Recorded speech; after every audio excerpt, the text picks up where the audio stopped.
Эпізод першы. Ясь надзявае тогу літаратурнага крытыка. Змрок залівае камароўку. Дождж сыпле і сыпле. Дзесь далёка неахвотна нізкім басам адгукаецца сковер, без усялякай нагоды для забавы. Можа, голас спрабуе або падбадзёрвае сябе. Бо над дарослым заулкам шыбуе Ісай. Кумпалам ліхтары б'е, нагамі па брудзе выпісвае, з парканамі вітаецца. Уся вуліца ягоная. Скокі ў яго шаўровыя, гусарскія, гармонікам збіраюцца ля долу халяваў. Шапка з лакіраваным брыльком па-заліхвацку заламаная на бакір, а з-пад яе задзірыста па-казацку шубіцца кудзер валасоў. Пінжак расхрыстаны, рукі кулакамі, кулакі ў кішэнях. Шалік ззаду развіваецца, быццам пірацкі сцяг. Адразу бачна. Керны хойрак плыве. Ісай, а не злодзей, а не Альфонс, хоць у розныя перыяды свайго жыцця і хадзіў тымі сцежкамі. Хутчэй стырачнік, падчас кірмашоў на Траецкай гары у чырвона-чорнае хамаў абрабляе. А так напраўду то і не стырачнік, а звычайны камароўскі хуліган.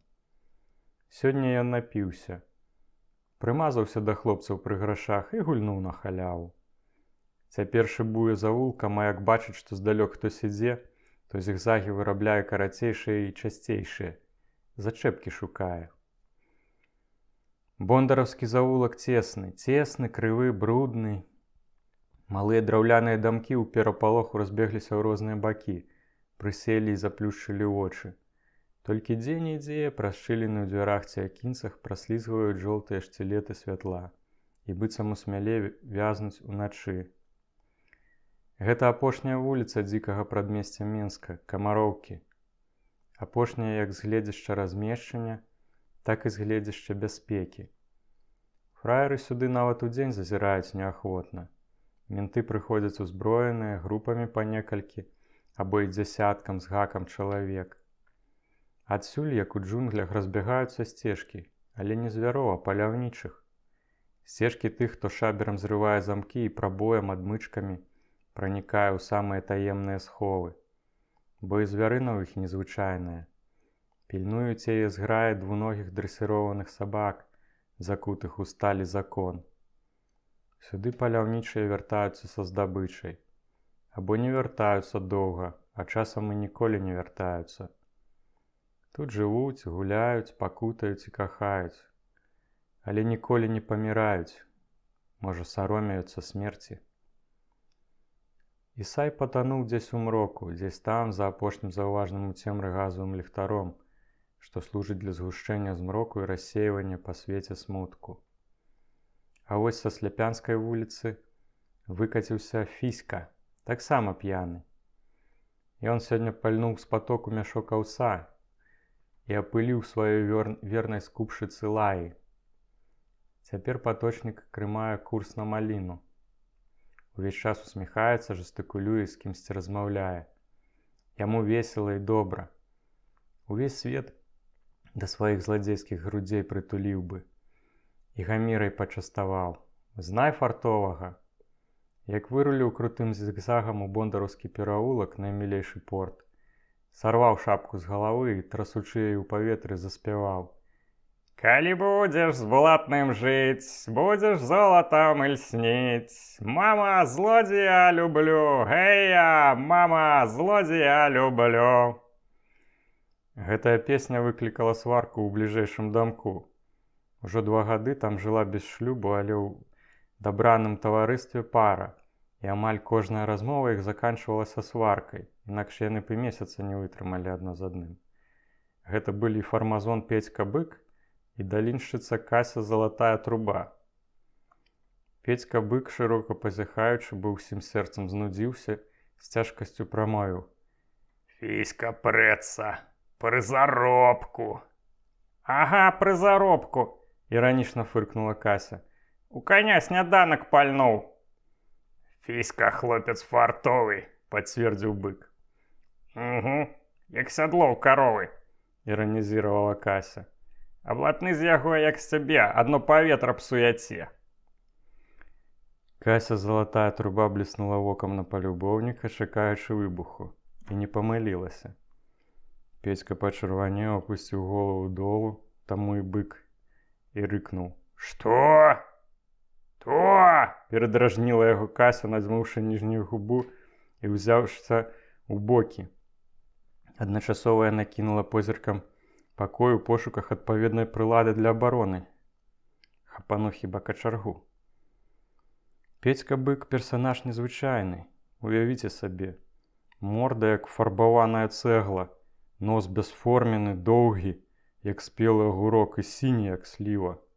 Вушы амаль вісяць. Вочы разынкі плаваюць у жоўтых згустках флегмы. Ані век, ані броваў, такі падпалены на агне блінец. Дзіўна нават, што Каська залатая труба не спусціла такое таварыства ў трубу. Сама яна таксама нічога надзвычайнага, але самавітая. Клубастая, грудастая і азадкам адпаведна ёмкая. Акрамя таго, спрытная дзеўка. І з харчамі клёва ўпраўляецца. Ні адзін горшы фартовец зайздросціць быку і аблізваецца на ягоную каханку. У яго б яе даўно адбілі, але яна сама не хоча. Штосьці такое Кася знайшла ў ім. І прыстала, як смала. Як толькі Кася ўзялася ў бокі са з'едлівай мінай на твары, Петька яшчэ ніжэй нахіліў галаву і прасіпеў: «Шкура табе свербіць, свербіць. Глядзі мне!» «Ты, халера, булдавешкай не круці, наіндычыўся, шляга фраерская!» Пішчала Кася, задзірліва круцячы задам, а падбародцем быццам свідруючы паветра. «Ой, глядзі, глядзі!» – хрыпеў бык. «Бо я табе зяпу запячатаю!» «Зараз жа запячатаеш! Ведаю я цябе, смелы як стары абрам, што праз форку на рудога сабаку крычаў!» Кася, сыплючы бліскавіцы з вачэй, падпарыла да быка і яшчэ вышэй задрала падбароддзе. «Ой, запячатаю!» – усё цяжэй хрыпеў бык, палатнеючы. «Калі рыба задрышча, рак засвішча, курыца заверашыць, карова паляціць, не падабаецца яму. Гройся, Ганеф! Забыўся жо, як курым дулы дзьмуў!» Намёк тычыўся былога занятку каханка, які перакупам хадзіў па вёсках. Цяпер ён гэтага саромеўся. Петька бык не вытрымаў. Вылупіў вочы і паволі ўстаў з крэсла.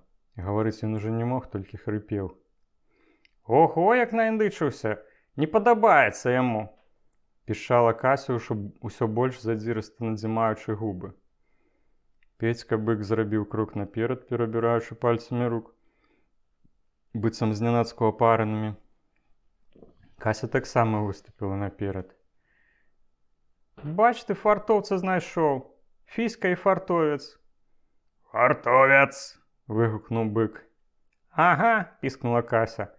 «Сам у мультаным гальштуку ходзе, а шмара яго ў срэбных майтках. Фартовец, цягнецца, што той дым пад дахам.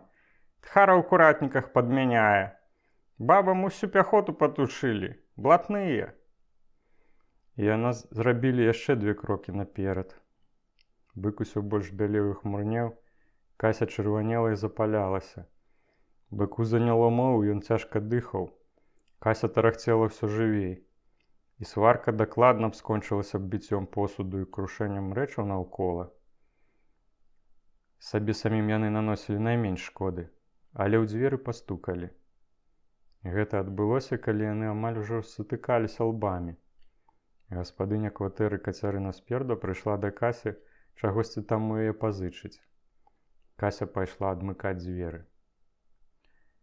А віноўнік гэтай сутычкі, Фіська, размашыста шыбаваў бондарскім заулкам далей, аж на бруд з-пад бодаў на 4 баку свету ляцеў. Раптам дарогу яму заступіў цёплы заходні свавольнік вецер. Быццам ветра надзьмуў піджак і спыніў рух. Фіська нахіліўся наперад для атакі. Хацеў зламаць нечаканы супраціў, але вецер спрытна ўхіліўся ў бок, і Фіська, губляючы раўнавагу, развярнуўся на пяткам і задам смакавіта, смачна пляснуўся ў лужыну. Яна ажно з берагоў выйшла. Злодзей уздыхнуў, пасля рассмяяўся. Сядзець было зручна і мякка, а холаду вады ён не адчуваў, бо алкаголь самавіта яго грэў. Ён бы, напэўна, і доўга так прасядзеў. Але вецер зноў наляцеў, ему на працу свою паглядзець, і галаўны ўбор з яго здзьмуў. Шапёх апусцілася ў непакорны заплыў па лужыне. Гэтага Фіска ўжо не вытрымаў. Выяўся і некалькі разоў беспаспяхова паспрабаваў быць вызваліцца з гразявой ванны. Нарэшце ў яго гэта атрымалася. Ён схапіў шапку з вады і, стоячы пасярод калюжыны ў наскрозь мокрай адзеждзе, трыумфальна зацягнуў. «Злодзей будзе выкрадаць, а я буду прадаваць. Мама, злодзея люблю! Гея, мама, злодзея люблю!» Ясь адарваўся ад чытання рукапісу і запаліў цыгарэту. «Як табе гэта?» – спытаў хлопца грамадзянін, бо лічыў малога найбольш разумным у гэтым таварыстве і даў яму прачытаць першую частку рамана «Жыцця злачынцаў», над якім цяпер працаваў. «Мне зусім не падабаецца», – шчыра адказаў Ясь. «Што табе не падабаецца?» «Усё, пачынаючы з назвы. Што гэта за назва для рамана? Туман». «Над назвай я доўга думаў», – сказаў грамадзянін. «І менавіта гэтую выбраў як найбольш адпаведную. Бо, разумееш, я пішу пра свет зусім невядомы і жудасна абылганы. Звычайнаму грамадзяніну жыццё злачынства вядомае менш за жыццё бізнесменаў». «А навошта табе гэта пісаць?» «Я хачу сказаць праўду пра тых людзей, пра якіх гавораць, і свядома і несвядома пішуць хлусню». «Навошта гэтая праўда патрэбная? Навошта і каму?» «Перш за ўсё яна патрэбная самім злачынцам, каб паказаць шляхетным людзям, што іх абяздоленыя браты таксама людзі, у жыцці якіх больш болі, чым ліхіх памкненняў.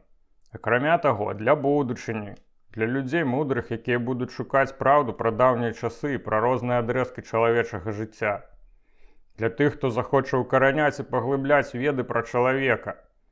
Я хачу публічна сказаць, што злачынцы – гэта проста няшчасныя людзі, што віна за іх учынкі павінна быць падзеленая паміж усімі грамадзянамі, якія не здолелі ўсцерагчы іх ад страшнага лёсу.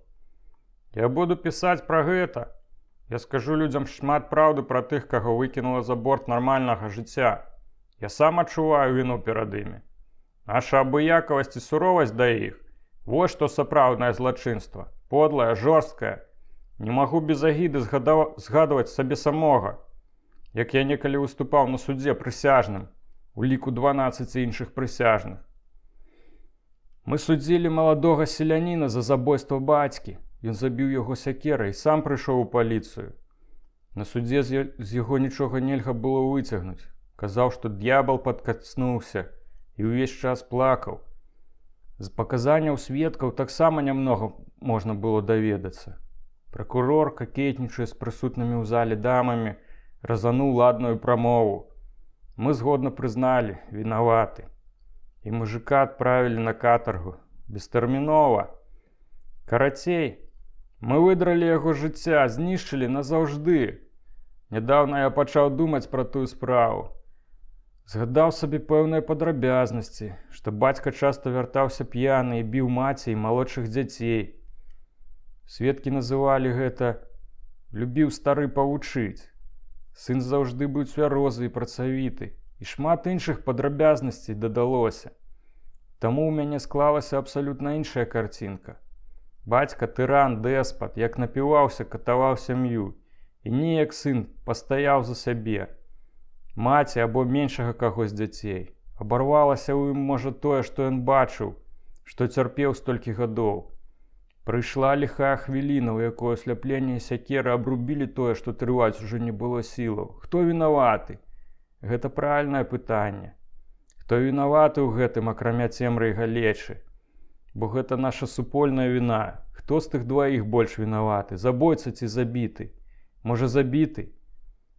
А хто будзе саджаць гэтых сытых разумнікаў быкоў, якія зладзілі сабе тэатр з чалавечай трагедыі, свядома, да гэтага злачынства далічылі яшчэ адно? На якое зямное пекла мы асудзілі таго чалавека. Асудзілі і ганарліва пайшлі, поўнае пачуцця добравыкананага абавязку. Ці спрабаваў хоць хто паглыбіцца ў душу таго чалавека, халера. І ніхто не згадаў слова Хрыста: «Не судзіце, да не судзімы будзеце». Грамадзянін змоўк. Ён быў заўважна стомлены і расчараваны. Важкасць і складанасць узнятай темы быццам прыціснулі яго. Ён склаў рукапіс напалам і засунуў яго ў бакавую кішэнь бруднага зношанага паліто. Ясю перадаўся гэты настрой. Пасля доўгай паўзы хлопец адгукнуўся: «Ніхто твайго рамана не надрукуе, калі ты будзеш так пісаць. Скажуць, што ты выступаеш у абарону злачынцаў». Грамадзянін раптам пачырванеў і відавочна раззлаваўся. «Мо і скажуць, людзі подлыя. Я выступаю і буду выступаць у абарону справядлівасці. Досыць у нашу ўжо подласці на сумленні. Я подла жыў, сыты, абыякавы, у бяспецы тады, калі іншыя галадалі, вымушаныя былі красці тое, што ім па праве належала. Ніхто мяне так жыццю не навучыў, як злодзеі. Адзін мне неяк так казаў, я тады ў Арле ў турме сядзеў. Як вы, пані, ў жыцці уладкаваліся, што жылі сумленна і наогул у турме не сядзелі? Яму дзіўна было, што я толькі на 53-м годзе жыцця ў турму трапіў». Грамадзянін усміхнуўся. «Я некалі згадаў, як студэнтам сядзеў ля акна і назіраў за арыштантамі, якія пілавалі на падворку дрэва. Падворкам ішла некая добра апранутая маладая жанчына. Мінула вязняў, але тут жа спынілася. Дастала 5 копеек, падышла да аднаго і урачыста сказала: «Вось вам, Бог вас не забыў». Вязень, якому яна давала грошы, адхапіў руку і раптам сказаў злосным хрыпатым голасам: «Ты, пануся, Бога сабе морды не падцірай, ён табе не брат. Не для цябе ён прыйшоў. Ты дасі 5 копеек, набалбочыш на 50, нос задзярэш на 500, а скрадзеш на 5000. Гэтыя 5 копеек таму даеш, хто адчуў удачу ў інтарэсах сваіх мець хочаш, або квіток уваходны ў рай купіць.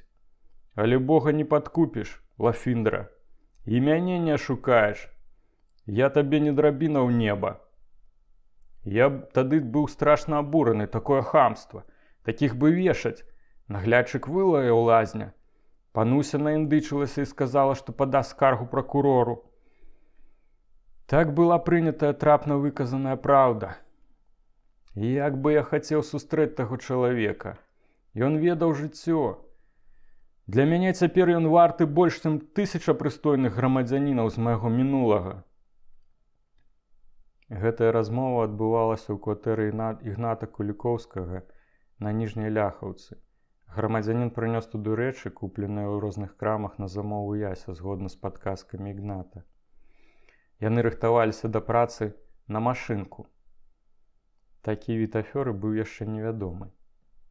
Ясь, які пасля апошніх справаў меў шмат гатоўкі, даў грамадзяніну 500 рублёў за турботы. «Не трэба так шмат», – пратэставаў грамадзянін. «Я нішто сабе жыву, не галадаю». Грамадзянін скіраваўся ў трушчобу Цыпы, дзе яго чакаў Філіп Лысы. З цягам часу грамадзянін стаў неад'емным сябрам брацтва з-пад знаку Шабера. Злодзеі прызвычаіліся і палюбілі яго. Ён мог заваяваць іх давер і дапамогай вырашыць разныя дробныя справы. Пісаў лісты, насіў малявы, а часам і статкі. Але ніколі яго не бралі ні на якую, ані нават найдрабнейшую работу. Злодзеі адчувалі, што яму было б непрыемна. Грамадзянін паступова спазнаваў і паглыбляўся ў жыццё злачынцаў. Ён браў з яго тыпажы для свайго рамана. Гэта шкодзіла канструкцыі твора, але было карысна з гледзяча фактуры. У суседнім пакоі Ігнатава сястра Міла напявала песенку. «Гляну я в оконца, погляжу ў фортку, крочаць злодзеі ў раскляшоных портках. Гальштукі модныя, выпрасаваныя, боцікі новыя, лакіраваныя. Гэй, дыгу-дыгу, гэй, дана-дана, боцікі новыя, лакіраваныя». Міла была вельмі прыгожая. Ёй было ўсяго 17. Ясь ведаў, што дзяўчына жыве з братам як з каханкам. Зрэшты, яны зусім гэтага не хавалі. Ігнат казаў: «Я кахаю Мілу, а яна мяне, а што людзі баўбочаць, то мне ўсё адно. Нашто мне здрыза абы-якой паскудзіцца? Мне яна больш падабаецца, а што сястра, то што ж з гэтага?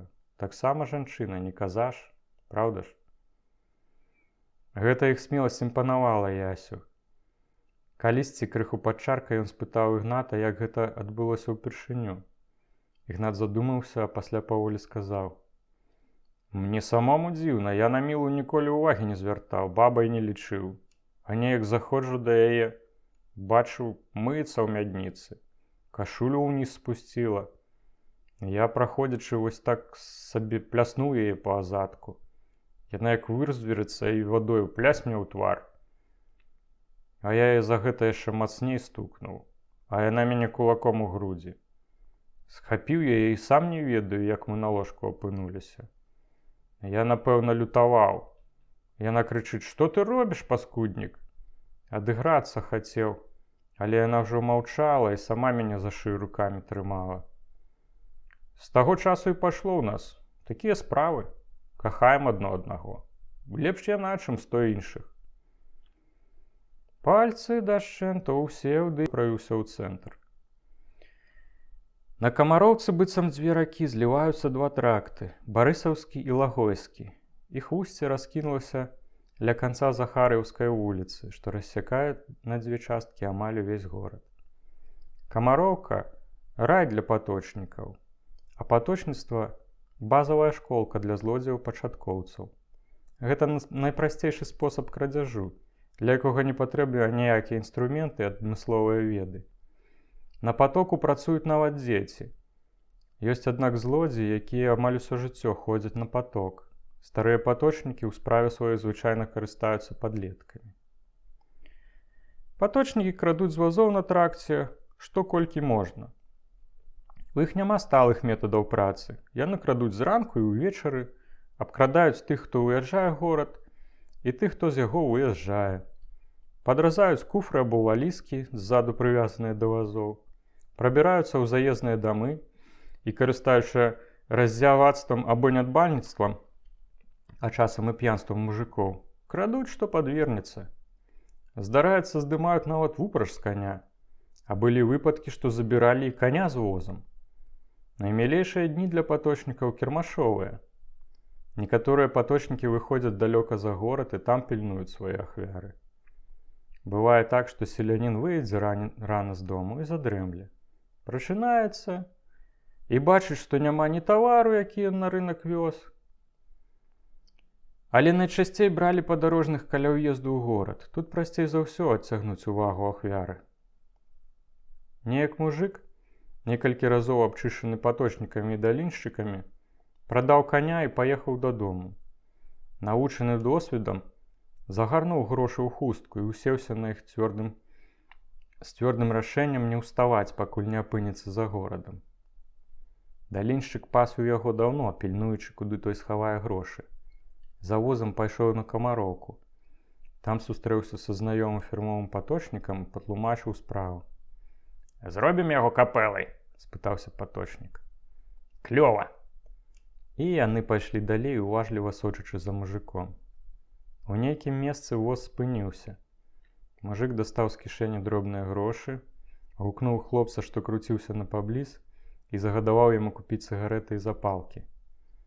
Паточнік шапнуў некалькі словаў даліншчыку і рашуча пайшоў да каня. Спакойна і абыякава пачаў выпрагаць яго з воза. Мужик ажно вочы вылупіў ад здзіўлення і проста аслупянеў. Толькі калі аглоблі ляжалі на зямлі, ён схапіў пугу і падскочыў. «Ты што робіш?» Паточнік быццам бы са здзіўленнем зірнуў на селяніна. «Халера! Я думаў, што гэта швагер, памыліўся!» Таго моманту, калі мужик падскочыў, хапіла, каб далінчык прыбраў яму з-пад зада хустку з грашыма. А мужик, выехаўшы з горада, калі захацеў грошы дастаць, а ніяк не мог уцяміць, як і калі іх скралі. З пэўнага часу Ясь стаў частым госцем на Камароўцы. У яго было шмат прыяцеляў, і ён ведаў амаль усе маліны.